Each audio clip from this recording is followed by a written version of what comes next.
ზოგჯერ არგუმენტი არ არის ისეთი დამაჯერებელი, როგორც ეს ერთი შეხედვით ჩანს.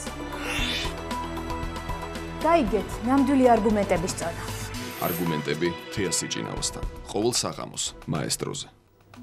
საღამოშვიდობისა, ადამ არშანია, შოთიკო გლურჯიძე, ქეთევან გოგნიაშვილი, გენადი კეკელია, ირაკლი ციკოლია, მადონა გოგია, ეს ადამიანები დღეს უზენაეს სასამართლოსთან მიმდინარე აქციის დროს დააკავეს. ბრალდება და ადგილმდებარეობა ამ დროისთვის ჯერ კიდევ უცნობია. სასამართლო უკმაყოფილო აქციის მონაწილეებმა შენობას კვერცხებით დაუშინეს, კარი დავტირით სასამართლოს წარწერიანი გვირგვინით შეამკეს და ქართული მართლმსაჯულების სამართლიანობის გაპროტესტებას სწორედ ასეთი ფორმებით სცადეს. პროტესტის ფორმა სამართალდამცავებმა არ მოიწონეს და ბოლო 2 კვირის განმავლობაში წინააღმდეგობის მოძრაობის მიერ მოწყობილი 2 აქცია უკვე მეორედ მომიტინგეთა დაკავებით დაასრულეს. მე ვარ პატიმარი. პროტესტს ასეთი სათაური წინ სახალხო დამცველის მოხსენება უძღვეს, სადაც ძირითადი ყურადღება და კრიტიკა პენტენციალურ სისტემას ეთმობა. რატომ გაიზარდა 50%-ით საპატიმროებში სიკვდილიანობა? რატომ გაიზარდა წინა წლებთან შედარებით 1600-ით პატიმართა რიცხვი და რატომ არის ტუბერკულოზის სასჯელოხსნების სისტემაში ფართოდ გავრცელებული დაავადება? ამ თემებზე მოსაფიქრებლად ხელისუფლებამ ერთვიანი ტაიმაუტი აიღო. მინისტრი როგორც აღმოჩნდა ამ დრომდე ტუღუშის მოხსენებას სწავლობს. სამოქალაქო მოძრაობის წარმომადგენლები კი თითქმის ყოველდღიურად საპროტესტო აქციებს მართავენ. სწორედ მათ მოусმენთ დღეს სოსონ მანჯავიძე და დიმიტრი ლორთქიფანიძე ისაუბრებენ დღეს ჩვენთან გადაცემაში. მე ვარ თიასი ჭინავა და თქვენ უყურებთ არგუმენტებს, სადაც განსხვავებული აზრის მქონე ადამიანები საკუთარ არგუმენტებს იცავენ.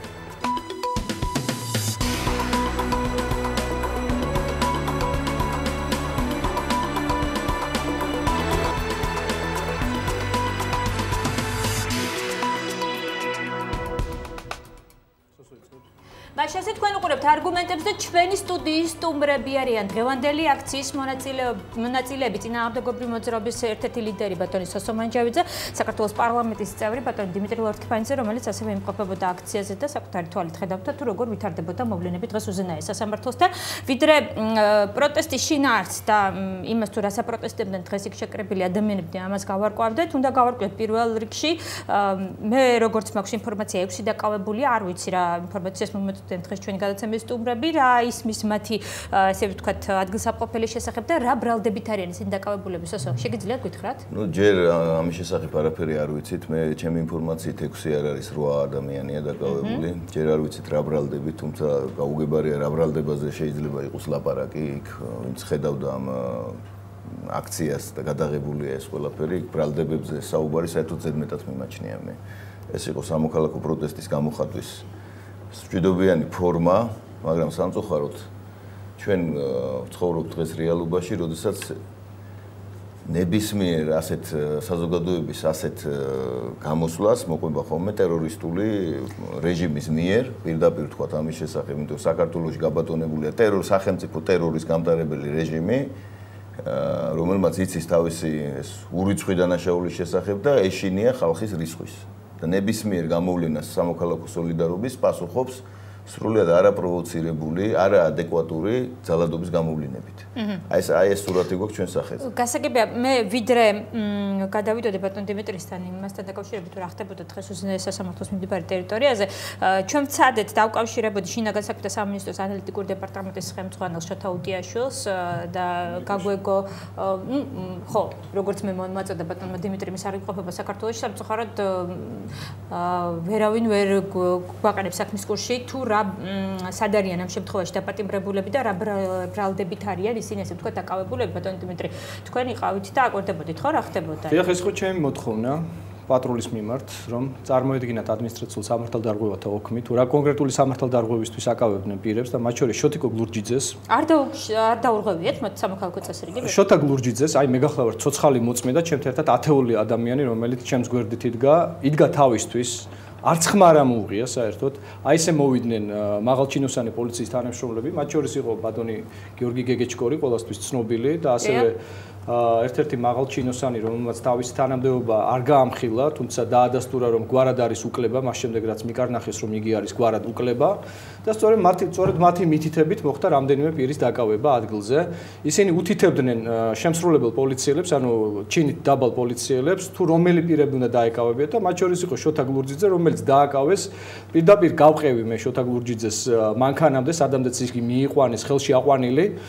და მოათავსეს მანქანაში და კატეგორიულად მოვითხოვე იმ კონკრეტული სამართალდარღვევის ცნების განსაზღვრება, რის გამოც იგი იქნა დაკავებული. ანუ ოქმი არის რომ და არ იყო წინააღმდეგობის გაწევა, არ არღვევდა წესრიგს, ესე იგი არანაირად ეს იყო ადამიანი, რომელიც იდგა, კიდევ ერთხელ ვიმეორებ, აი როგორც ბატონი გია ბურჯანაძის დაკავება მოხდა 25 მარტს, აი ანალოგიურად მოხდა ამის დაკავება, შოთა გურჯიძის დაკავება, რომელიც იდგა თავისთვის, რომელზეც მიუთითეს რომ ეს ადამიანი უნდა დაეკავებინათ, ეს ადამიანი აიყვანეს ხელში ამ სიტყვის პირდაპირ გაგებით, წაიყვანეს, მე მას გავყევი ბოლომდე. მაპატეთ მითითებელი ადამიანებიც სამოქალაქო ფორმაში იყვნენ. არა, სამოქალაქო ფორმაში არ იყვნენ, აბსოლუტურ ფორმაში იყვნენ, პოლიციის მუნდირებში გამოწყობილნი, როგორც გეგეჭკორი ისე ბატონი უკლება და რომლებიც კიდევ ერთხელ ვიმეორებ, კონკრეტულად უთითებდნენ თითით საჩვენებელი თითით უთითებდნენ დასაკავებელ პირთა ვინაობას.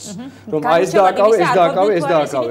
კი, რა თქმა უნდა, ხა იქ იყო ქაოსი უკვე, მე გეუბნებით შეჩერებულმა ყურადღება ამ შემთხვევაში ერთ-ერთ udanașaulო, სრულიად udanașaulო მოქალაქეზე, რომელსაც ვიცნობ პირადად, ეს გახლავთ შოთა გლურჯიძე, ყველასთვის ძალიან კარგად ცნობილი პიროვნება, რომელიც არანაირად არ არღვევდა, არამც თუ წესრიგს არ არღვევდა, იგი იდგა თავისთვის, კიდევ ერთხელ ვიმეორებ, ყოველგვარი მოქმედების შესრულების გარეშე მასზე იქნა მითითება განხორციელებული, რომ აი ეს ადამიანი უნდა დააკავოთ და მოკიდეს კიდევ ერთხელ ხელი ჩასვეს მანქანაში, არაერთი მოთხოვნის და მიუხედავად რომ წარმოედგინათ კონკრეტული ოქმი სამართალდარღვევა და მათ არ წარმოადგენს თქვენს რომ როცა ვიკითხე სად მიყავთ ის მაინც მითხარით ამას მე გაიგებთ როცა მე ვიყვანთ აი ესეთი პასუხი იყო ეს იყო ეკიპაჟი 1771 შემიძლია გითხრათ კიდეც საპატრულო პოლიციის ეკიპაჟი 1771 და 3 პოლიციელი ემსახურებოდა ასე ვთქვათ აი ამ პროცესს შოთა გურჯიძის დაკავებისა მასთან ერთად დააკავეს საკმაოდ ხწოვანი ქალბატონი რომელზეც სრულიად გაუგებარი მიზეზებით ასევე იქნა მოყვანილი მანქანაში ჩასმული შოთა გურჯიძესთან ერთად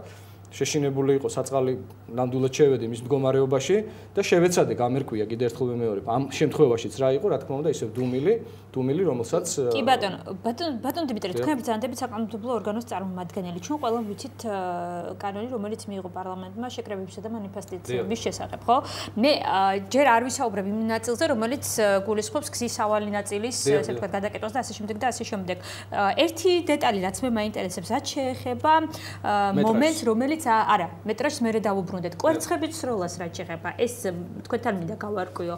არის თუ არა საზოგადოებრივი წესრიგის დარღვევა, შენობის განზრახ და ზიანება და ასე შემდეგ. არა, მე შენობის დაზიანებას ნამდვილად ვერ დავარკვევ კვერცხის სროლას. თუმცა ეს არის ეთიკური მხარე, ასე ვთქვათ, მოქმედების. ჩვენ ძალიან კარგად ვიცით, რომ კვერცხის სროლას გააჩნია თავისი სიმბოლური დატვირთვა, როდესაც პროტესტი აღწევს იმ კულმინაციას, რომ ამითი გამოხატავს ადამიანი თავის დამოკიდებულებას და დამერწმუნეთ, როცა ადამიანის სიცოცხლეს ეხება საუბარი და ასეულობით ახალგაზრდა კაცის სიცოცხლეს ეხება საუბარი, რომელშიც ერთ-ერთი მთავარი თანამონაწილე გახლავთ სწორედ უზენაესი სასამართლო, ეს სასამართლო, ეს შენობა ასეთი სიმბოლური აქტის განხორციელებას ნამდვილად იმსახურებს. სხვა საკითხია თუ რა კონკრეტულ კვალიფიკაციას დაუდებდა ამ შემთხვევაში პოლიცია, რომელმაც ხელიდან არ გაუშვა ეს შესაძლებლობა. ანუ კვერცხები ესე გამიზნულად კანონში არ არის ესე აღწერილი, რომ აი ეს არის საზოგადოებრივი წესრიგის დარღვევა. როგორც ასეთი კვერცხის სროლა კანონით არ არის, რა თქმა უნდა, განსაზღვრული, მაგრამ კიდევ ერთხელ ვიმეორებ. აი ამ კვერცხის სროლას მოყვა სრულიად ისეთი ადამიანების დაკავება, რომლებსაც არც კვერცხებთან და არც იქ ახლოს ყოფნასთან ამ კვერცხების სროლის ეპიცენტრიდან არავითარი შეხება არ ქონიათ. ეს ადამიანები იდგნენ აბსოლუტურად განსხვავებულ ადგილას და მე დარწმუნებული ვარ, თუ ამ შემთხვევაში არსებობს ვიდეო ჩანაწერები, უნდა არსებობდეს წესით, იმიტომ რომ იქ რამდენიც მახსოვს თქვენი კამერაც მოძრაობდა, მუშაობდა ტელეკავკასიის კამერა, კიდე რამდენიმე კამერა, თეთრების კამერა იყო ასე და მე თავისუფლად შეგვიძლია თუნდაც აი ამ კონკრეტულ შემთხვევაში, როცა მე ვაცხადებ, რომ შოთა გლურჯიძე აბსოლუტურად უდანაშაულოა, მათ შორის კვერცხის სროლის ფაქტთან დაკავშირებითაც როგორ იქნა დაკავებული, რამდენად კანონიერი იქნა მისთვის თავისუფლების საქმეთან. სოსე უკვე მეორედ ხდება თქვენს მიერ წარმართულ ასე ვთქვათ აქციასთან დაკავშირებით ესეთი ყურადღების გამახვილება სამართალდამცავების მხრიდან. ეს კვერცხი წინა აქციის დროს მე მგონი არ იყო გამოყენებული. როგორც ბატონმა დიმიტრიმ გაგვიმართა, ესე ვთქვათ, ესეთ განსაკუთრებულ მძიმე დანაშაულს არ წარმოადგენს კვერცხის სროლა. არ ვიცი იქ რამდენი მეტრი დაარღვე დისტანცია, ამაზე ცოტა მოგვიანებით ვისაუბროთ. თქვენ როგორ ფიქრობთ, რა გახდა დღევანდელი დაკავების ერთ-ერთი მთავარი მიზეზი და წინა აქციისგან განსხვავებით ამ აქციას უკვე ქალბატონებიც დააკავეს, რამდენადაც მე ვიცი. ამ ქალბატონებმა რა წესრიგი დაარღვეს? ხო, რა თქმა უნდა, ამაში მათ განიცადეს პროგრესი. ახლა უკვე ქალებსაც იჯერენ და დაპატიმრებული ერთ-ერთი პოლიტპატიმრის და რაც შეეხება კვერცხის სროლას, პარადოქსია ჩვენ ამაზე რომ ვსაუბრობთ, საერთოდ როდესაც 152 ადამიანია ბოლო წელს უმრავლესობის მიერ არჩეული შეგახსენებთ ომბუდსმენის სახალხო დამცველის ანგარიში და ათასობით ადამიანის წამებაზე მიმდინარეობს, არა ადამიანურ მომხრობაზე და მიმდინარეობს ლაპარაკი ადამიანურობის წინააღმდეგ ჩადენილ დანაშაულზე, ზოგადად ქართველი ერის წინააღმდეგ ჩადენილ დანაშაულზე. ამ დროს ჩვენ საუბარი გვაქვს კვერცხის როლაზე, იმ უზენაესი უსამართლო დაარქვა შოთა გლურჯიძემ, იგივე ის არის ამ ტერმინის ავტორი შენობაზე. მოგახსენებთ ასევე რომ კვერცხის როლა ნამდვილად არ შედიოდა ჩვენს გეგმებში, ეს იყო ადამიანთა ინდივიდუალური პროტესტის გამოხატულება, პირდაპირ თქვა, არავითარ ორგანიზებას ამ პროცესის ასრულებაში ხა ჩვენ კვერცხები გვეყიდა და იქ ეს როლა ორგანიზებულად ამას რა თქმა უნდა არ ქონია, არ გეგმავდით ამისთან ამ აქციას, მაგრამ ადამიანებმა თვითონ გამოხატეს ბუნებრივია თავიანთი პროტესტი. თუმცა შეგახსენებთ, რომ ჩვენ საქმე გვაქვს რეჟიმთან, რომელმაც ათასობით ადამიანი ცემა, ეს როლა კანონით განუსაზღვრელი ტყუიები რეზინის მოგეხსენებათ არ იყო ამაზე კანონი, მაგრამ არავის პასუხი ამის გამო არ უგია. ეს არის რეჟიმი, რომელიც ყოველ დღე ჩადის დანაშაულს. ყოველ დღე ჩვენ ვამბობთ იმას, რომ თქვენ თქვით რა ხდება პენიტენციარულ სისტემაში. პენიტენციარულ სისტემაში მიმდინარეობს გენოციდი. კონკრეტულად მიმდინარეობს გენოციდი, ქართველი ერის გენოციდი. აი ვიმეორებ ამას და ვისაც ჯერ კიდევ არ გაუთვითცნობიერებიათ გაიგოს. ადამიანებს მიზან მიმართულად ათავსებენ ავადმყოფ ადამიანებს, ტუბერკულოზით დაავადებულ ადამიანებს ათავსებენ ჯანმრთელ ადამიანებთან. და არის შანტაჟის იარაღი, ტუბერკულოზი გახდა ქიმიური, ბიოლოგიური იარაღი გახდა ადამიანთა შანტაჟის და დამორჩილების ინსტრუმენტად ამ ხელისუფლების ხელში და ამათი ავადმყოფური ფანტაზია აქამდეც კი მივიდა. ჩვენ საუბრობთ აქ კვერცხის რამდენიმე კვერცხის მოხვედრაზე. ჩვენ ვისაუბრებთ ამაზე აუცილებლად, იმიტომ რომ მთელი გადაცემა სწორედ ამას უნდა დაეთმოს. იქიდან გამომდინარე სწორედ დღეს ეს თემა იყო გათვალისწინებული ჩვენთან გადაცემაში, მაგრამ მე როგორც ავღნიშნე, არ ვიცი რატომღაც დაემთხვა თქვენი აქცია, სწორედ რომელიც ამ შინაარსით იყო დატვირთული, დაემთხვა იმ თემას, რომელიც დღეს საკმაოდ აქტუალურია სახალხო დამცველის მოხსენებიდან გამომდინარე. დღეს სწორედ ამ გადაცემას გეგმავდით, მაგრამ ხელისუფლება მითხოვა ორკვირიანი ტაიმაუტის აღება, იქიდან გამომდინარე შეისწავლოს ის ფაქტები, რომელიც სახალხო დამცველს ჰქონდა თავის მოხსენებაში წარდგენილი. ჩვენ უკვე მეორე დაუკავშირეთ ქალბატონ ხათუნა კალღმახელიძის უწყებას, სადაც განგვიმარტებს, რომ ქალბატონი ხათუნა სწავლობს, ესე ვთქვათ, დაწვრილებით სწავლობს იმ ფაქტებს, რომელიც მოხსენებულია, ესე ვთქვათ, სახალხო დამცველის მოხსენებაში და ის იმედს ვიტოვებთ, რომ სულუს გამოთქვა შემდეგ მიიღოს ჩვენს გადაცემაში მონაწილეობა. ამაზე ოდნავ მოგვიარებით ვისაუბრეთ. ალბათ როდესაც დადგება სასამართლოს გადაწყვეტილება, იქნება დასახელებული მიზეზიც, რის გამოც დააკავეს ეს ადამიანები. მაგრამ მე მინდა როგორც თქვენ იქ აქციის მონაწილეს კითხოთ. თქვენ როგორ ფიქრობთ, რა მიზეზით იყვნენ ეს ადამიანები დაკავებული? საერთოდ უმიზეზოდ დააკავეს? აბსოლუტურად უმიზეზოდ. მე დასაწყისში ვთქვი, ეს იყო არაპროპორციული, არაპროვოცირებული ძალის გამოყენება მშვიდობიან მომიტინგეთა მიმართ. ეს იყო აბსოლუტურად არაპროვოცირებული. ეს იყო ორი მხრიდან წამოვიდა სპეცნაზი ორი მხრიდან წამოვიდა, მიჭეჭყეს ეს ხალხი იმამდე ტროტუარზე და შემდეგ დააპატიმრეს, როგორც ბატონმა დიმიტრიმ თქვა, მითითებით, პირდაპირ მითითებით დააპატიმრეს ადამიანები. აი ეს მოხდა იქ. იქ არავითარ კვერცხის როლა რომ არ ყოფილიყო, იგივე მოხდებოდა. ქალბატონი ადამიანშანიაც ასე მითითებით დააპატიმრეს, რა იმის. ქალბატონი ადამიანშანია დააპატიმრეს საერთოდ მასთან კინოს სახლთან. ანუ არა უზენაეს სასამართლოს. არა უზენაეს სასამართლოსთან, ქალბატონი დააკავეს კინოს სახლთან, როდესაც შემოსასვლელში მოვიდა პატრულის მანქანა და ჩატენა ის მანქანაში და დაიყვანა გაურკვეველი მიმართულებით. ასევე დააკავეს რუსთაველის გამზირზე ორი ახალგაზრდა, როგორც მოგვიტანეს ჩვენ ამბავი. მე იქ არ ყოფილი არ შევსწრები ვარ ამას. ანუ ნადირობდნენ ჩვეულებრივ აქციის მონაწილეებს. ეს არის ჩვეულებრივი ტერორისტული მოქმედებები, ჩვეულებრივი რაც ახასიათებს ამ ხელისუფლებას იმ თავითვე მოსახლეობის დაშინების მიზნით. გასაგებია და ბატონ დიმიტრი, ეს თემაც რომ ამოვწუროთ მეტრაჟთან დაკავშირებით, იგივე მანიფესტაციების შესახებ კანონიდან გამომდინარე, იყო თუ არა დარღვეული ეს მოთხოვნა? ვერ იქნებოდა დარღვეული, იმიტომ რომ უზენაეს სასამართლოს შენობის ფასადიდან მის მოპირდაპირ მხარეს 20 მეტრი ვერანაირად ვერ გადაიზომება, მაქსიმუმ იქ არის 12 მეტრი, ეს უკვე გადაზომილია და შემოწმებული არა მხოლოდ ჩვენს მიერ, არამედ არაერთი ღონისძიება გამართულა და შესაბამისად იქ ვერანაირად ვერ იქნება. კრიტიკული მასა იყო დღეს 2000 ადამიანი იყო მოსული და ბუნებრივია სავალი ნაწილი უზენაეს სასამართლოს წინ იყო გადაკეტილი. აქცია იყო აბსოლუტურად მშვიდობიანი, მაგრამ ხელისუფლება შეშფოთდა ერთი მიზეზით, რომ ეს აქცია მოგეხსენებათ პირველად არ ჩატარდა წინააღმდეგობის მოძრაობის მიერ, ეს არის უკვე მესამედ განხორციელებული აქცია და ნელ-ნელა ეს აქცია ძალას იკრებს. გაცილებით მეტი ადამიანი მოვიდა და როგორც ჩანს ამ ადამიანების დემორალიზაციის მიზნით განხორციელდა ეს მიზანმიმართული პროვოკაცია, როდესაც ორივე მხრიდან, როგორც ბატონმა სოსომ ბრძანა, შემოიჭრა სპაცი სწრაფი რეაგირების სპეციალური დანიშნულების რაზმი, კასტეტებით ხელზე, სპეციალური ესეთი ინსტრუმენტებით და დამთრგუნველი ასე ვთქვათ, აქსესუარებით, რომ უფრო მეტი ექსპრესიული გამწყობა მოეხდინათ ადამიანებზე და დაიწყეს აი ესე მითითებით ადამიანების დაჭერა და წაყვანა. რაც შეეხება ქალბატონ ადამ არშანიას, მე მინდა გითხრათ, რომ აი ზუსტად თქვენს ეთერის დაწყებამდე 15 წუთით ადრე გახდა მისი ადგილსამყოფელი ცნობილი, 2 საათია მას ეძებს ოჯახი.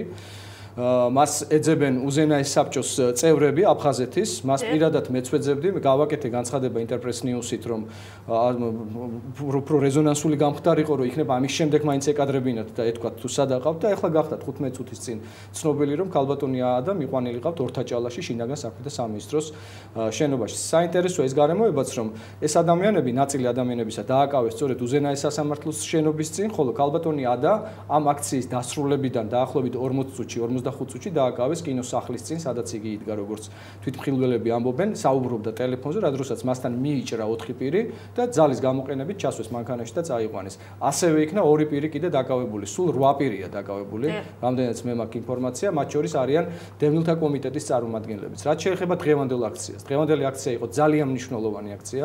მასში მონაწილენი დამეთანხმებიან. დღეს იყო სამოქალაქო სოლიდარობის აქტი, ეს იყო სოციალური აქცია, მინდა ხაზი გაუსვა. ეს არ იყო პოლიტიკური აქცია ამ ეტაპზე. მიუხედავად იმისა, რომ პოლიტიკის უმაღლეს რანგში ასაყვანი გახდება ეს თემა ძალიან ცოტა ხანში, მაგრამ ეს იყო გაფრთხილება ხელისუფლებისთვის, ვინაიდან ბატონი გიორგი ტუღუშის ძალზედ მწვავე ანგარიში ძალიან ცოტა ხანში გახდება საქართველოს პარლამენტის მსჯელობის საგანი, იგი იქნება ჯერ წარმოდგენილი საკომიტეტო მოსმენებზე ერთ-ორ კვირაში და არა ერთ თვეში, იმიტომ რომ ერთ თვეში ალბათ იქნება, თქვენ აბსოლუტურად სწორად ბრძანეთ, ერთ თვეში იქნება პლენარულ სხდომაზე უკვე მოსმენილი და ალბათობა იმისა, რომ დადგენილებას კენჭისყრის შედეგად დადგენილებას მხარს არ დაუჭერს, უმრავლესობა არის ძალიან დიდი ალბათობა ამისა. ამის ნათელი დადასტურებაა გუშინდელი პირდაპირ ეთერი, რა დროსაც უმრავლესობის წარმომადგენელი და ბატონი გიორგი ტუღუში ბრძანდებოდნენ ეთერში და სრულიად დამსახურებული აღშფოთება გამოიწვია საზოგადოებისა უმრავლესობის წარმომადგენლის სრულიად დაუსაბუთებელმა პოზიციამ. და ჩემი აზრით თუ კი დადგენილება არ იქნება მიღებული, თუ კი პასუხისგებაში არ იქნებიან მიცემული და არა მხოლოდ პოლიტიკურ პასუხისგებას გულისხმობ, როგორც სასჯელასრულების, პრობაციის და იურიდიული დახმარების მინისტრი, ასევე ჯანდაცვის მინისტრი. პირდაპირ პასუხისგებლობაზე და აუცილებლად თანამდებობიდან დათხოვნის შესახებ პირდაპირ პასუხისგებლობა. როგორ გეკადრებათ? ეს იქნებოდა ძალიან სევდიანი სანახაობა, მხოლოდ ის რომ თუმცა სახალხო დამცველი საუბრობდა, რომ ყველაფრის დაბრალება, ესე ვთქვათ, პირდაპირ მინისტრზე შეუძლებელია. მე აბსოლუტურად ვეთანხმები სახალხო დამცველს იმ ნაწილში, როდესაც იგი აცხადებს, რომ იგი პოლიტიკურ შეფასებას ვერ გააკეთებს, რა თქმა უნდა, მისი საქმე არ არის შეფასებები, მისი საქმეა რეკომენდაციები, მაგრამ ის ფაქტი, რომ არც ერთი რეკომენდაცია არ შესრულებულა მის მიერ წარმოდგენილი 2009 წლის მეორე ნახევრის ანგარიშის შემდგომ ეს უკვე მეტყველებს იმაზე რომ პასუხისგებლობა ჯერ მაგიტომ ხო არ არის სავალდებულო ბატონო დიმიტრი რეკომენდაციის გათვალისწინებაზე. რა არის სავალდებულო? გააჩნია რაზე არის რეკომენდაცია გაცემული. როცა საუბარია იმაზე რომ სასჯელასრულების დეპარტამენტის სამკურნალო დაწესებულებას არ გააჩნია იურიდიულ სამართლებრივი ფორმა, მას არ გააჩნია ლიცენზირებული, ასე ვთქვათ, სამკურნალო დაწესებულების ფორმა და ანუ ჯანდაცვის შესახებ კანონის 46 მუხლის თანახმად მას უფლება არ აქვს აწარმოოს სამკურნალო პროცედურები, სამკურნალო პროცესი. და ამის შემდეგ სახალხო დამცველს კიდევ ერთხელ უხდება ამის შეხსენება წელიწადნახევრის შემდეგ რომ აი ეს რეკომენდაცია არ შესრულებულა. თქვენ როგორ ფიქრობთ, პასუხისგებლობა არ უნდა დადგეს იმ ადამიანებისა, რომელთა გამოისობითაც ჩვენ საქართველოს ანუ ვაგებთ სტრასბურგში პროცესებს და 1000-ობით და 10000-ობით ევრო უნდა დაეკისროს მე სახელმწიფო ბიუჯეტს, ეს საიდან უნდა გავიდეს, ვისი ჯიბიდან უნდა გავიდეს, ხო ვერ მეტყვით. ან და ის ფაქტი, რომ დეტალურად აქვს სახალხო დამცველს აღწერილი წამების ფაქტები. გინებავთ გეგუთის კოლონია ავიღოთ 26 თებერვალი 2010 წელი, რომელიც საზოგადოების ინტერესის განსაკუთრებული საგანი იყო თუ რა მოხდა თებერვალში გეგუთში. როგორც აღმოჩნდა, მოხდა ის, რომ გიორგი კვანტრიშვილი, რომელიც მოათავსეს კარცერში, იქაური მკვიდრი პატიმარი, გარდაიცვალა მესამე დღეს. იგი იყო გაფატრული მუცელზე. ქონდა ნაჭდევები თოკით, ანუ ჩამომხრჩვალი იპოვეს. მაგრამ ადგილობრივმა ექიმმა არ აღწერა, რომ ეს ადამიანი იყო ანუ ჩამომხრჩვალი, ანუ აქ ქონდა რაღაც საგანგებო ნაჭდევები, რომელიც ექსპერტიზაზე უნდა ასახულიყო. ანუ ექსპერტიზა და ადგილობრივი ექიმის დასკვნები აბსოლუტური წინააღმდეგობაში მოვიდა ერთმანეთთან. ამას მოყვა მასობრივი პროტესტი პატიმრების, რომლებმაც სოლიდარობა გამოუცხადეს გარდაცვლილ კვანტრიშვილს შიმშილობით. რა უკნეს, იცით? 200 პატიმარი ჩააკენეს ერეფანში და ძალიან მაგრად ცემეს, ესე რომ ვთქვათ, იმდენად მაგრად ცემეს, რომ მათ აღინიშნებოდა დაზიანების კვალი, რასაც სახალხო დამცველის წარმომადგენლობითი უფლებამოსილების მქონე ჯგუფი დაძლებდა მათ სხვადასხვა სასჯელ ასრულების დაწესებულებებში, იმიტომ რომ გადაასახლეს ყველანი და იქიდან იღებდა ინფორმაციას. გასაგები, ბატონ დიმიტრი, ჩვენ იცით რა არის კიდე გასაგები, ბოდისვიხთი ქალბატონოთია. თქვენ როგორ წარმოგიდგენიათ? ისეთი რაღაცა აღწერილი, ისეთი დეტალია აღწერილი ამ დასკვნაში, რომ უბრალოდ ნორმალური ადამიანი ვერ წარმოიდგენს. ეს არის ინვალიდის ეტლს მიჯაჭვული ადამიანის ცემის ფაქტი და წამების ფაქტი აღწერილი. როგორ აგდებდნენ მას ცემით კალიასკიდან, როგორ აღჭობდნენ მას, როგორ დატოვეს ყოველგვარი მოვლის გარეშე და ფეხსალახში გასვლის უფლება მოუსპეს რამდენიმე დღის განმავლობაში და ადგილზე ისვრიდა და ადგილზე ისაქმებდა ეს ადამიანი. ამის შემდეგ არ უნდა მიეცეს ვინმე პასუხისგებაში, ვინმე კი არა პირველ რიგში მაღალი პოლიტიკური თანამდებობის პირები, რომლებიც ამას ხელსაფარებდნენ. ის რომ მიცვალებული და ძალიან სწორად აქვს სახელი მოძებნილი ბატონ გიორგი ტუღურს. ეს არის სიკვდილის ექსპორტი. ექსპორტი სასჯელ ასრულების დაწესებულებიდან სამოქალაქო ჯანდაცვის სექტორში, სადაც მიცვალებულები მიყავდათ ფაქტიურად. თამაზ დადვანი 23 წლის იცით რატომ დააბრუნა რესპუბლიკარმა სამონტყოფომ უკან? იმიტომ რომ ის უკვე გარდაცვლილი იყო და ესენი ითხოვდნენ ეპიკრიზის დაწერას უკვე გარდაცვლილზე. ეს ხომ ცოცხალი ფაქტებია და მე ძალიან დიდ მადლობას ვუხდი ბატონ გიორგი ტუღურს. მე უცხადებ მას თანადგომას, მე ვიცი რომ ყველა პროგრესულად მოაზროვნე ადამიანი არ მისცემს უმრავლესობას უფლებას მისივე მიერ ხმათა უმრავლესობით არჩეული სახალხო დამცველის ანგარიში ჩააგდოს. და მას მიცეს ცნობად ცნობის სახე. კი ბატონო, ჩვენ დაუბრუნდებით დეტალურად სახალხო დამცველის ანგარიშს. მე უბრალოდ ერთ ვიტყვი, რომ უმრავლესობამ თითოეული დეტალის გამოსაძიებლად ითხოვა დრო და არ ვიცით რა პასუხს მივიღებთ, ამას მოდით მივადევნოთ თვალყური გადაცემაში რეკლამის დრო, რეკლამის შემდეგ ბატონი სოსო გვეტყვის, მე ვარ პატიმარი ამ აქციის მთავარი მიზანი რა არის და რატომ გაიმართა დღეს ის უზენაეს სასამართლოსთან. დაგველოდოთ რეკლამის შემდეგ დაუბრუნდებით.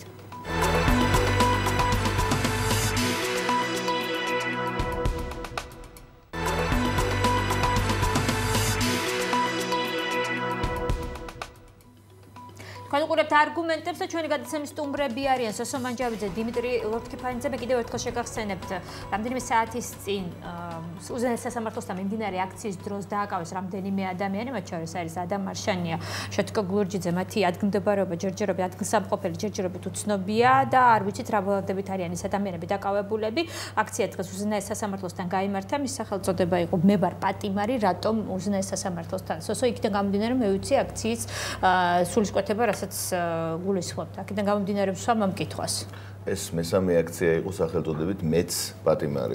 მეც პატიმარი გულისხმობს იმას, რომ საქართველოში დღეს არსებობენ ორი კატეგორიის პატიმრები, ესე იგი მკაცრი რეჟიმის პატიმრები, რომლებიც არიან საპრობილეებში და გარეთ ყოფნი, რომლებიც პოტენციალური პატიმრები არიან მოგეხსენებათ. საქართველოს პირველ ადგილზე მსოფლიოში და ორჯერ და სამჯერ უსწრებს ყველას პატიმრების რაოდენობით და პრობაციონერების რაოდენობით. ეს უნდა გაათვითცნობიეროს ყველა ქართველმა.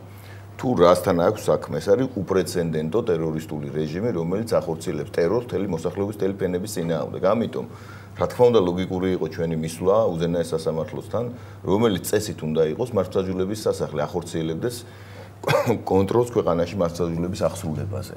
და კონტროლის მაგივრად მოგეხსენებათ ჩვენ ხედავთ აბსოლუტურ სიხრუეს, აბსოლუტურ არაადეკვატურობას და იმ ფაქტზეც კი, რომელიც ახლა იმაზეც კი რაც ყველასთვის ცნობილია, კერძოდ გულისხმობ ბატონ ტუღუშის მოხსენებაზე, რომელშიც ბატონმა გიორგიმ შეძლების დაგვარას ასახა ის მართლა ჯოჯოხეთური სიტუაცია რაც არის გამეფებული, ამაზეც კი დუმილს ინარჩუნებენ და ხან ორკვირიან ვადას იღებენ, რატომღაც არ დაჭირვებიათ ორკვირიანი ვადა შვიდობიანი აქციის მონაწილეების დაპატიმრებისათვის, ხომ? და ადამიანის 142 ადამიანის სიკვდილის ფაქტია დაფიქსირებული და რომელიმე მათგანზე აღიძრა სისხლის სამართლის საქმე, რაზე გვაქვს ჩვენ საერთოდ ლაპარაკი?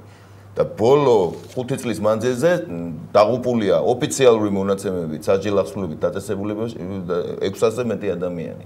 ხო, მინისტრმა ეს განმარტეთ, ჩვენ გვახსოვს მისი ცნობილი ფრაზა, რომ ადამიანები ხანდაზმულობის მიხედვით მინისტრის განმარტებებზე, ახლა ამ მინისტრის განმარტებებზე კომენტარების გაკეთებაც კი მე გონებისთვის შეურაცხყოფელად მიმაჩნია ზოგადად. საერთოდ, იმიტომ რომ ახლა მინისტრმა რომელმაც არ იცის რა არის აქტირება, საერთოდ რას ნიშნავს პატიმრის გარდაცვალება ციხეში და საერთოდ ყველაფერი ეს ან საიდან უნდა იცოდეს ამ სისტემაში. აბსოლუტურად არ არის კომპეტენტური, ის არის ბუტაფორია, ასე ვთქვათ, მის უკან დგას სხვა ძალები, რომლებიც აბსოლუტურად სხვა განზრახვებით მოქმედებენ გარწმუნებით. შეგიძლიათ გითხრათ? რა თქმა უნდა, ხელისუფლება, რა თქმა უნდა, ახალაიები, რა თქმა უნდა, ეს ფრთა, რომელმაც საქართველოს ციხე.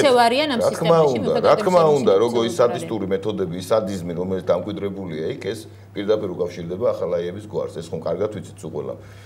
და ჩვენ ახლა არ მინდა ისე გამოვიდეს რომ რა ქვია სეკრეტ პოლიშინელიო რო ამბობენ რაღაც ისეთ რაღაცებზე ვილაპარაკებთ რაც ყველასთვის ცნობილია ჩვენ ჩემთვის მნიშვნელოვანია რომ ჩვენ გადავწყვიტოთ ქართულმა საზოგადოებამ ერთად რომ ყველამ ერთად დავდგეთ და შევაჩეროთ ქვეყანაში ტერორი. აქ ლაპარაკი არ არის მხოლოდ პენტენციალურ სისტემაზე. აქ ლაპარაკია ტერორის იმ მანქანაზე, რომელიც მუშაობს და ყრის ამ ხალხს ამ ჯოჯოხეთის მანქანაში, იქ მიდის მათი ესე იგი ძვლების გადამტრევა და გამოდიან ადამიანები სულიერად თუ ფიზიკურად ინვალიდები, დაავადყოფებულები. და ჩვენ საქმე გვაქვს ეროვნულ კატასტროფასთან და ამ ეროვნული კატასტროფის მიზანმიმართულ გამოწვევასთან. ამასთან გვაქვს საქმე და ამიტომ ჩვენი მიდგომები უნდა იყოს ადეკვატური. წინააღმდეგ შემთხვევაში ეს ჯოჯოხეთის მანქანა არ გაჩერდება.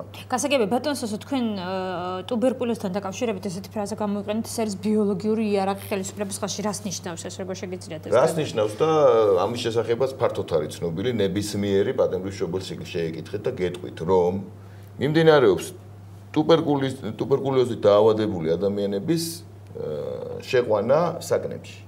ნებისმიერ საკანში თქვენ ნახავთ 2 ან 3 ან 1 ტუბერკულოზით დაავადებულს. წამლის მოთხოვნის შემთხვევაში რეგულარულ სისტემატურ ხასიათს ატარებს ამ დაავადყოფებული ადამიანების ცემა. რაც მერე მიზეზი ხდება იმისა, რომ ტუბერკულოზი გადადის კიდევ უფრო მძიმე ფორმაში. და ტუბერკულოზი გახდა პანდემია 21 საუკუნეში გახდა პანდემია. თელ საჯელ აღსრულებით სისტემაში. თქვენ ახლა უნდა წარმოიდგინოთ რა შედეგებს უქადის ეს მთელ ქვეყანას. ეს არის კერა ტუბერკულოზის მიზანმიმართულად შექმნილი. და არა მარტო ტუბერკულოზზე ელაპარაკი. ის არის მიზანმიმართულად რომ რა მოხდეს? ნუ ახლა როდესაც არ ხდება ელემენტარული ჰიგიენური ნორმების დაცვა, როდესაც არ ხდება პატიმრების დაცალკევება, ავადმყოფი პატიმრის გამოცალკევება ჯანმრთელი ადამიანისგან. და თქვენ კარგად იცით რომ იქ არის ნესტი, იქ არის ინსოლაცია არ არის, ანუ მზის სხივები არ არის, რომელიც კლავს ამ ტუბერკულოზის ჭირებს. არასათანადო კვება არის და პლუს ადამიანების მიზანმიმართული დასუსტება არის ამ ცემითა და ტანჯვითა და წამებით. იმას არ აკმარებენ რომ მორალური ტრავმა უმრავლესობა მათგანი ის არის, რა ქვია, უდანაშაულო ძის ყველამ ვიცით, ხო? ამის შედეგად რა შეგვიძლია ამის თქვა ჩვენ ამის შესახებ? ეს არის მიზანმიმართული, რა თქმა უნდა. როდესაც ყველა მიცის ამის შესახებ და არანაირი ღონისძიება არ ტარდება, რომ ეს კატასტროფული ეს მდგომარეობა არ მისულიყო კატასტროფამდე და ეს კატასტროფამდე მიდიოდა ბოლო 3-4 წლის მანძილზე, როდესაც ხელისუფლებამ დაიწყო მასობრივი დაპატიმრებები ადამიანების, ტერორი პირდაპირ. ეს ხომ ყველამ ვიცით. და ეს ადამიანები, რომლებიც შევიდნენ ამ ახლა დაშენებულ და აბსოლუტურად არაადეკვატურად დაშენებულ მინდა გითხრათ, რომ თავს რო იწონებენ, იქ არის ძალიან ყველა ნორმა დარღვეულია. ანუ ინფრასტრუქტურის თვალსაზრისითაც არ აქვს ხელისუფლებას. რა თქმა უნდა, არ აქვს. ბატონი დიმიტრი ისაუბრებს ამის შესახებ. კი, აუცილებლად. ხელისუფლება როცა საუბრობს, კონტრარგუმენტებს აყენებს, ანუ ამ ბოლო დღეების განმავლობაში, იგივე ამ უწყებასთან დაკავშირებით, ისინი საუბრობენ იმაზე, რომ სისტემის რეორგანიზაციისთვის იყო საჭირო თანხები, იყო საჭირო დრო, რადგანაც მემკვიდრეობა და ხელისუფლება მიიღო სრულიად გაპარტახებული, ესე ვთქვათ, უწყება, რომლის მშენებლობასაც დრო სჭირდება და იმ ავადმყოფობაზე, რომელზედაც ჩვენ ვსაუბრობთ, არის სპეციალური, ესე ვთქვათ, სტრუქტურა, ჩამოსაყალიბებელი და რომელზედაც მე რამდენადაც ვიცი, დღეს უკვე დაიწყე საუბარი და გარკვეულწილად კონფერენციებიც კი იმართება. კი ბატონო, მე მეკითხებიან ხოლმე ხშირად, თუ არ შეიძლება ერთი პლუსი მაინც ნახოთ, ერთი დადებითი, ვთქვათ, ტენდენცია, რომელთაც შეიძლება გამართლებული იქნეს, ვთქვათ, ამ ინფრასტრუქტურასთან დაკავშირებული გაუთავებელი საუბრები ხელისუფლების მხრიდან. მე გეტყვით, რომ არა. და მოდით ისევ სახალხო დამცველს დაუბრუნდეთ სუბიექტური რო არ ვიღოთ. 2009 წლის მეორე ნახევარში სახალხო დამცველს გარდა ეროვნული პრევენციის მექანიზმით გათვალისწინებული, თქვა, შემოწმებებისა, წამების და არადამიანური მოპყრობის, იქ არის კიდევ ერთი ძალიან მნიშვნელოვანი პარაგრაფი, რომელიც ეხება საამშენებლო ნორმების შესაბამისობაში მოყვანას იმ დაწესებულებებისა, რომლებიც აი შენდება და აშენდა. დავიწყოთ პირველი დაწესებულება. პირველი ევროკავშირის დახმარებით აშენებული დაწესებულება იყო რუსთავის მეექვსე დაწესებულება და ძალიან გთხოვთ, ყველა დაინტერესებულ პირმა წაიკითხეთ კარგად რა წერია სახალხო დამცველის ანგარიში. იქ არის აღწერილი გაუბედურებული მდგომარეობა, რომელშიც იმყოფება ეს დაწესებულება, გამომდინარე იქიდან, რომ აშენება შენობის არ ნიშნავს, რომ იქ სამშენებლო სტანდარტებში არის ყველაფერი მოქცეული. ყველაზე მთავარი, როდესაც მით უმეტეს აშენებს საპყრობილეს. ეს არის აერაციის სისტემა. ეს არის თბოაერ მომარაგება, ვენტილაციის სისტემა, რომელიც კრიტიკას ვერ უძლებს მეექვსე დაწესებულებაში. და იგივეა სხვადასხვა დაწესებულებებში. ანუ როდესაც არ არის კანონით და სტანდარტით გათვალისწინებული თბო არ მომარაგება ვენტილაციის სისტემა, იქ სინესტე იბადება, სინესტე ისადგურებს. სადაც სინესტეა, იქ ადამიანების გაჩერება დიდხანს არ შეიძლება. ამ დროს პატიმრობის კოდექსში შემოვიდა ორი რეჟიმი, ორი ძირითადი რეჟიმი, ნახევრადღია და დახურული რეჟიმი. 2/3-ზე მეტი პატიმრებისა სასჯელს იხდიან დახურულ რეჟიმში. 4 წელი, 5 წელი, 5 წელი და 3 თვე, რამდენიც გნებავთ. იმდენი პატიმარი არის ამდენი ხნის განმავლობაში, იგივე თბილისის პირველ დაწესებულებაში, ეგრეთ წოდებულ კრიტში, რუსთავის მეექვსე დაწესებულებაში აღმოვაჩინია ათეულობით პატიმარი, რომელიც 4 წელია სასჯელს იხდის საკანში. და იცით რა პირობებში, როცა კვირაში ერთხელ გამოყავთ 15 წუთით. ეხლა დაიწყეს, ეხლა მოუმატეს.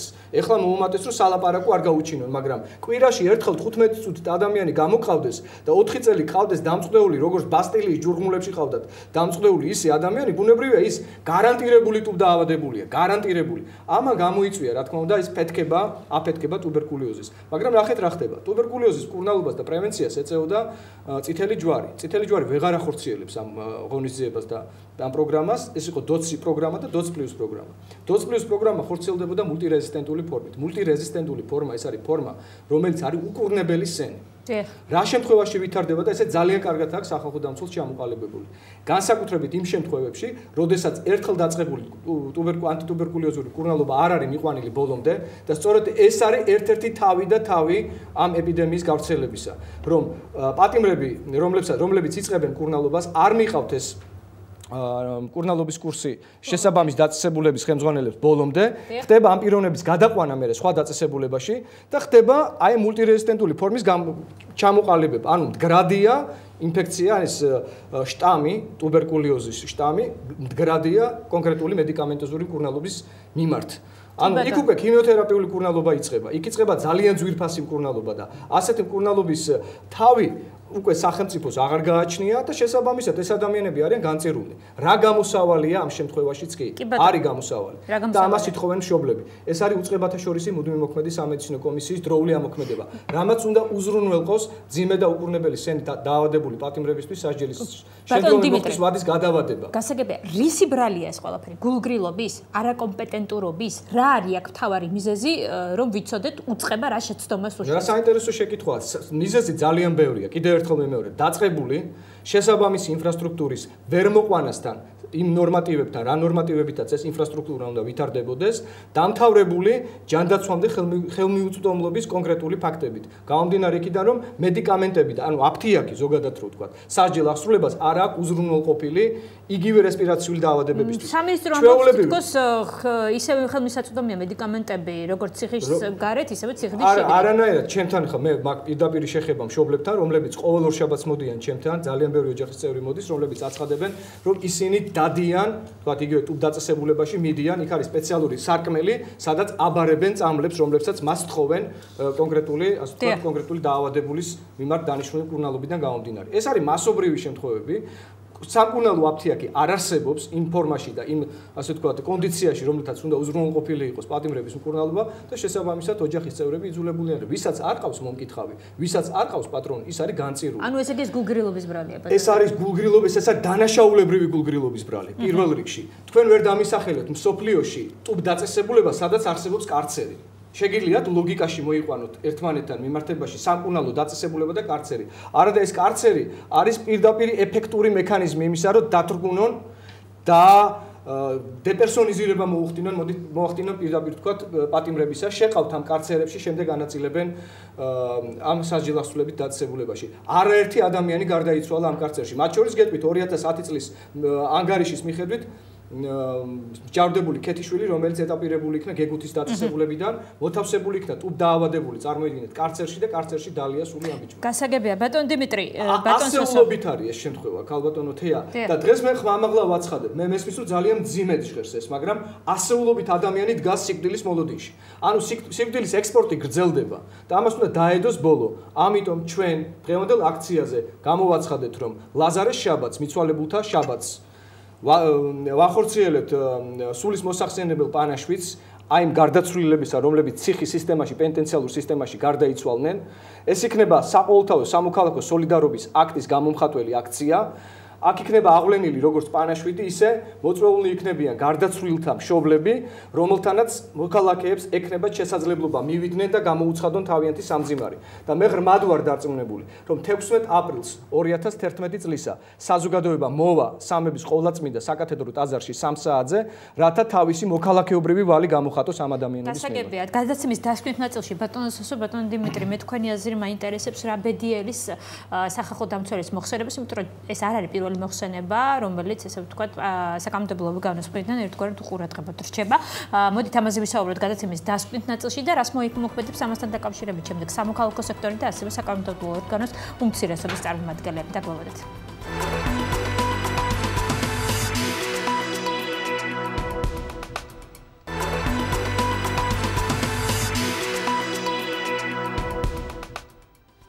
Conturat argumentებს და ჩვენი სტუდიის სტუმრები არიან სოსო მანჯავიძე, დიმიტრი ლორთქიფანიძე, ვიდრე ჩვენ განვაგრძობდეთ საუბარს და შევაჯამებდეთ ესე ვთქვათ ჩვენი გადაცემის დღის მთავარ თემას. რამდენიმე წუთის წინ გახდა ცნობილი ინფორმაცია, რომ დაკავებულთა რაოდენობა 10-მდე გაიზარდა, ანუ უზენაეს სასამართლოს და მიმდინარე აქციის გამო 10 მოქალაქე არის დაკავებული. ბრალდება ჯერ კიდევ უცნობია ვინაობაც, ასე გოჩა ჩხაიძე და დავით კოჩიევი დაემატა დაკავებულების ვინაობას, ვინც აქამდე ვიცოდით. არ ვიცი, ჩემმა სტუმრებაც ამ წუთებში გაიგეს ეს ინფორმაცია. ბატონ დიმიტრი, ჩვენ საუბრობდით იმაზე, რა ბედიელი სახალხო დამცველის, ესე ვთქვათ, მოხსენებას, იქიდან გამომდინარე, რომ რეკომენდაციის სახით არაერთხელ შესულა ეს მოხსენებები, მაგრამ როგორც თქვენ აღნიშნეთ, არც ერთ რეკომენდაციაზე რეაგირება არ ყოფილა დღემდე. პირველ რიგში ის ფაქტი, რომ დაკავებების პროცესი გრძელდება ამ წუთებშიც, ეს მეტყველებს იმაზე, რომ აქცია თავისი არსით ძალიან მნიშვნელოვანია. როგორც ჩანს, მაქსიმალურად ცდილობს ხელისუფლება, რომ დათრგუნოს, შეაშინოს მოსახლეობა, მაგრამ მე კიდევ ერთხელ ვიმეორებ, ეს სწორედ ის თემაა, რომელზეც ჩვენ განსაკუთრებული სიფხიზლე გვმართებს და დარწმუნებული ვარ, რომ ადამიანის სიცოცხლის ხელყოფის ფაქტებზე მთელი საზოგადოება დადგება ფეხზე. ჯერ კიდევ არ იცის საზოგადოებამ დეტალებში თუ რა კოშმარზეა საუბარი, რა სადიზმზეა საუბარი და რა სადისტური ელემენტების გამოყენებით მიყენებულ წამებებზეა საუბარი ადამიანების წინააღმდეგ. ამიტომ მე ვფიქრობ, რომ მას შემდეგ რაც სახალხო დამცველი და ამ კითხვაზე მინდა გაგცეთ პასუხი, სახალხო დამცველი წარსდგება საქართველოს პარლამენტის პლენარული სესიის წინაშე, მას შემდეგ რაც იგი წარსდგება ადამიანის უფლებათა დაცვისა და სამოქალაქო ინტეგრაციისა და იურიდიული კომიტეტების ერთობლივ საკომიტეტო მოსმენაზე. ეს მოხდება როგორც მე ვფიქრობ, დაახლოებით 2 კვირის ვადაში, ვინაიდან დღეს ბიურომ უკვე განიხილა და დაამტკიცა დღის წესრიგი, თუმცა ჯერ არ არის ზუსტად განსაზღვრული ის დღე, როდესაც სახალხო დამცველი წარსდგება საანგარიშო მოხსენებით. აქამდე არსებული პრაქტიკით და ჯერ არ ყოფილა არც ერთი შემთხვევა, რასაც ითვალისწინებს საქართველოს პარლამენტის რეგლამენტი, რომლის თანახმადაც პარლამენტი უფლებამოსილია უყაროს კენჭი დადგენილების პროექტს კონკრეტული თანამდებობის პირების მიმართ პოლიტიკური პასუხისმგებლობის განხორციელების შესახებ, რაც ამავე დროს გულისხმობს იმ რეკომენდაციების და იმ ზომების გატარებას, რომელიც კონკრეტული სისხლის სამართლის პასუხისმგებლობით, ასე ვთქვათ, პასუხისმგებლობაზე იმსჯელებს კონკრეტული თანამდებობის პირებისა. მათ შორის მინისტრისაც ბატონ დიმიტრი. მათ შორის რომ ამ შემთხვევაში რომ მინისტრი არ არის ამ შემთხვევაში ფიგურა, რომელიც წყვეტს იქ გადაწყვეტილებებს იღებს, ანუ ის არის უბრალოდ მინისტრის პასუხისმგებლობა დადგება პოლიტიკურ დონეზე, მაგრამ მინისტრთან ერთად დადგება პასუხისმგებლობა იმ თანამდებობის პირებისა, რომლებიც ჩამოთვლილი ყავს სახალხო დამცველს თავის ანგარიშში. ანუ ეს ნიშნავს, რომ ამას ჯერ დამტკიცება ხო სჭირდება ბატონ დიმიტრი. არა, პასუხისმგებლობის საკითხი ეს არ ნიშნავს, რომ პარლამენტი იღებს პროკურატურის როლს. საქმეც მაგაშია, რომ დადგენილება გულისხმობს შესაბამისი ორგანოს, ანუ მთავარი პროკურატურის, ესე იგი გენერალური პროკურორის წინაშე, იგი რომელიც გახლავთ იგივე იუსტიციის მინისტრი, წარდგინებას დადგენილებით იმ პირების პასუხისმგებლობის საკითხის დაყენებისა, რომლებიც მოხსენიებული ყავს საქართველოს სახალხო დამცველს. ვინაიდან საქართველოს სახალხო დამცველი ვერ არის შემფასებელი პოლიტიკური და სამართლებრივ დონეზე. ის არის მხოლოდ რეკომენდაციის გამცემი. რაც შეეხება ჩვენს ვალდებულებას, ჩვენს პირდაპირ მოვალეობას შეადგენს, რომ დადგენილებაში ავსახოთ ყველა პოტენციური დამნაშავე პირის დასჯის შესაძლებლობა და მოთხოვნა ამისა გავაგზავნოთ აღმასრულებელი ხელისუფლების წინაშე და კონკრეტულად პროკურატურის წინაშე. აქამდე რა თქმა უნდა, იმის ფონზე, რაც განხორციელდა სამთავრობო დებატების საათს გულისხმობ, იმის ფონზე მოლოდინი არის ძალიან მცირე, ამიტომ მოუწოდებ საზოგადოებას, როდესაც პლენარულ სხდომაზე დაიწყება სახალხო დამცველის ანგარიშის მოსმენა, ჩვენ გვჭირდება, ანუ მე გულისხმობ იმ პარლამენტის წევრებს, რომლებიც ვაძლევთ პირობას საზოგადოებას, რომ დავდგებით სახალხო დამცველის ანგარიშიდან გამომდინარე ადეკვატურ პოზიციაზე და მოვითხოვთ პასუხისმგებლობის საკითხის დაყენებას, ჩვენ გვჭირდება დახმარება და თანადგომა საზოგადოებისა. Აი ეს დატვირთვა ქონდა დღევანდელ აქციას, ეს იყო სოციალური ხასიათის აქცია, რომელსაც ქონდა საინფორმაციო ხასიათი. რაც მეტი იქნება ინფორმაცია საზოგადოებამ მიწოდებული, მით უფრო ინფორმირებული მოვა საზოგადოება და ინფორმირებულ, ასე ვთქვათ, გადაწყვეტილებას მიიღებს, რომ ხარი დაგვიჭიროს. კიდევ ერთხელ ვიმეორებ, ასეულობით ადამიანი დგას სიკვდილის მოლოდინში. ჩვენზეა დამოკიდებული საზოგადოებაზე და პარლამენტის იმ წევრებზე, რომლებიც კიდევ ერთხელ ვიმეორებ, აუცილებლად გავიტანთ ამ საკითხს დადგენილების პროექტის სახით, თუმცა მოლოდინი იმისა, რომ უმრავლესობა მხარს დაგვიჭერს, რა თქმა უნდა, არა გვაქვს, თუმცა გვაქვს იმედი, რომ მაჟორიტარ დეპუტატთა შორის აღმოჩნდებიან კეთილსინდისიერი ადამიანები, რომლებიც თავიანთი სინდისის კარნახის წინააღმდეგ გვერწავლენ. იმიტომ რომ სინდისი კიდევ ერთხელ მინდა გავიმეორო, ეს არის ხმაუფლისა ადამიანში. შეუძლებელია კაცმა სინდის მიწა მიაყაროს. ვერც კომპრომისზე წავა და ვერც გაურიგდება. არის ორი ვარიანტი. ან აშკარად მიდიხარ ღვთის წინააღმდეგ ამ შემთხვევაში და ადამიანის მკვლელთა რიგში მათ თანამონაწილე ხდები. ან და მიდიხარ იმ ადამიანების გვერდზე, რომლებიც ცდილობენ საზოგადოებრივი დაკვეთა შეასრულონ და ყველა დამნაშავე მიცენ პასუხისმგებლობაში. გასაგებია, ბატონ სოსო, სამოქალაქო სექტორის ადგილი და როლი როგორ განისაზღვრება ამ შემთხვევაში? მე ვეთანხმები ბატონ დიმიტრის, არ შეიძლება დუმილი ადამიანის ნებით. მაშინ, როდესაც ღმერთი გეუბნება, რომ უნდა ილაპარაკო და გამოხატო შენი პოზიცია. აი ეს არის თავარი. და ახლა რაზეა საუბარი საერთოდ არანაირ პოლიტიკაზე, საუბარი საქართველოში დღეს არ არის. პოლიტიკა არ არის, იმიტომ რომ არ შეიძლება პოლიტიკა არსებობდეს სოციალური ექსპერიმენტების ლაბორატორიაში, რომელთაც გამოგვაცხადა სააკაშვილმა და გამოგვაცხადა ყველა ზაზუნებად, კურდღლებად და ვირთხებად, მოიხსენებათ მთელი ქართველი ერი. ხო და ახლა პოლიტიკური ამბიციები ბუნებრივია ზაზუნებს, ვირთხებსა და კურდღლებს არ გააჩნიათ. შესაბამისად ჩვენ უნდა ვიბრძოლოთ იმისათვის, რომ ასეთები არ ვიყოთ, ხომ? უნდა ვიყოთ ადამიანები და საკუთარ ქვეყანაში თეთრკანიანი მონების როლში არ უნდა ვიყოთ. აქედან გამომდინარე მე მოუწოდებ ყველას. მიუხედავად მათი პოლიტიკური და უშუალოდ საზოგადოებრივი თუ სხვა, ასე ვთქვათ, პარტიკულარიზმისა. აღარ არის წარსულის ქექვის დრო. აქ ლაპარაკი უნდა წავიდეს დიდ სამოქალაქო ერთობაზე. ტერორისტული რეჟიმის წინააღმდეგ გასაერთიანებლად. ჩვენ უნდა ვაიძულოთ პარტიებს მიმართოთ, ბატონ სოსო, ჩვენ ძალიან დრამატულ ვითარებას ვხედავთ ამ შემთხვევაში ოპოზიციურ სპექტრში, რომელიც ვითარდება თუნდაც ერთი კუთხით, თუნდაც მეორე კუთხით. არავითარ მნიშვნელობა არ აქვს პიროვნულ დაპირისპირებას. ის დამერწმუნეთ, რომ სახელს ვერავინ ვერ შეიძენს ამ პირობებში და ვერავინ ვერაფერს ვერ დაუფასებს, იმიტომ რომ შევხედოთ რა სიტუაცია ასეთ ქვეყანაში ცხოვრება ვინმეს წარმოედგინა თუნდაც 20 წლის წინ, როდესაც ჩვენ დამოუკიდებლობა მოვიპოვეთ, ჩვენ სახეზე გვაქვს ტრაგედია, ხო? ჩვენ სამშობლო აღარა გვაქვს. რა დროს პოლიტიკური ამბიციებია, რა დროს საერთოდ ინტრიგებია, ხო?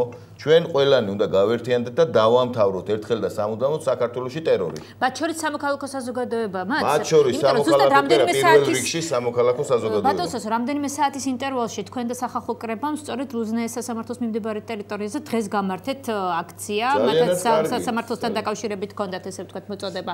მოახერხებთ თუ არა თქვენ თუნდაც მაგალითი მისცეთ პოლიტიკურ პარტიებს, რომ რაღაც გარკვეულ საკითხებზე მოახდინოთ გაერთიანება? აი მაგალითი აგერ სახეზე ვართ. დიახ, აგერ სახეზე ვართ, ხო? მაგალითი, აი თანამშრომლობის მაგალითი არის ეს და ეს მაგალითი გაიზრდება, კონსოლიდაცია ერში გაიღვიძებს და როგორც სიბნელეს ანათებს სანთელი, ისე გაქრება ქვეყანაში მორატორიუმი ქალბატონოთია. უნდა შევწყვიტოთ ტალახის და ქვისროლა ერთმანეთის მიმართულებით. ვინც არ უნდა იყოს ეს ბურჯანაძე იქნება, გაჩიჩილაძე იქნება, ძიძიგური იქნება, კუკავა იქნება, ვინც არ უნდა იყოს. მე პირადად უპარტიო დეპუტატი ვარ და ამ დროს სრულიად ვაძლევ ჩემ თავს უფლებას, რომ ავიღო პირადი პასუხისმგებლობა და დავდგე თქვა წინააღმდეგობის მოძრაობის გვერდით სწორედ ყველაზე მნიშვნელოვან სოციალურ აქტში, რომელიც ეხება ადამიანის სიცოცხლის ხელყოფას. იმიტომ რომ მე მარტო ამ შემთხვევაში უძლური ვარ და ძალიან მნიშვნელოვანია, რომ ესეთი მნიშვნელოვანი ძალა ამას ახორციელებს, მაგრამ თუ პოლიტიკა შეეხება საკითხი, მე მოუწოდებ ყველას რომ შეწყდეს ერთმანეთის ლანძღვა, გინება, პასკვილიზაცია და ასე შემდეგ. დავდგეთ ერთად, იმიტომ რომ ტერი არის ძალიან კარგად კონსოლიდირებული, ბრუტალური, ის გამოდის ძალიან მნიშვნელოვანი რესურსებით და ჩვენ უნდა გავიშალოთ ერთ ფრონტად. მიუხედავად იმისა, რომ ვერ ვიქნებით იდეოლოგიურად ერთად მობილიზირებულები. ამას ვაცხადებ სრული პასუხისმგებლობით. ადამიანის სიცოცხლეს ემუქრება საფრთხე. ეს არის 30-იანი წლების რეჟიმი. 1924 წლის ქართული აჯანყების ჩახშობის პარალელური ასე ვთქვათ, აქციები ხორციელდება ყოველდღიურად. ყოველდღიურად, იმიტომ რომ ჩვენ ამ აქციებს ცოტ-ცოტანი ვახორციელებთ და ჩვენი გადამტრევა ადვილია. აი ესე მოდიან და როგორც მგელი შედის ცხრის ფარაში იპარავენ ადამიანებს და სათითაოდ მიყავთ. ამ წუთებში, როცა ჩვენ საუბრობთ, ხო ხედავთ ორი კაცი ადამიანი კიდე დააკავეს. კიდე დააკავებენ ალბათ. და აი ესე მოადგებიან ყველას და ყველას. 16 აპრილი ეს არის მნიშვნელოვანი სამოქალაქო სოლიდარობის აქტი. მე ბედნიერი ვიქნები თუ კი აქ ვნახავ ყველა პოლიტიკურ ძალას, არა როგორც პოლიტიკურ აქციაზე მოსულებს, არამედ როგორც მოქალაქეებს, თავჩაღუნულებს, ღვთისმსახში შემოსულებს და მიმსამძიმრებს, ასე ვთქვათ, იმ ადამიანებს, რომლებმაც დაკარგეს შვილები ან ბრუტალური მართლაც მხეცური რეჟიმის პირობებში. გასაგებია, ძალიან დიდი მადლობა ბატონებო იმისთვის, რომ მოგზავნით და მიიღეთ ჩვენს გადაცემაში მონაწილეობა. ჩვენ ველოდებით უახლოეს ინფორმაციას დაკავებულებთან დაკავშირებით, თუ რა გადაწყვეტილებას გამოდის სასამართლო მათ დაკავებასთან დაკავშირებით, გაათავისუფლებენ თუ დააკავებენ თუ დააჯარიმებენ მათ. იმედია მივიღებთ ჩვენ ინფორმაციას. სოსო მანჯავიძე, დიმიტრი ლორთქიფანიძე თქვენ ჩვენი გადაცემის სტუმრები. ზუსტად 9 საათზე თქვენ გელოდებათ მაესტროს ახალი ამბები მაკაცინცაძესთან ერთად 10 საათზე პირდაპირ საუბარი და ეკა ბერძის სტუმარი იქნება ირაკლი ალასანია. მე ხვალ 8 საათამდე გემშვიდობებით, ნახვამდის.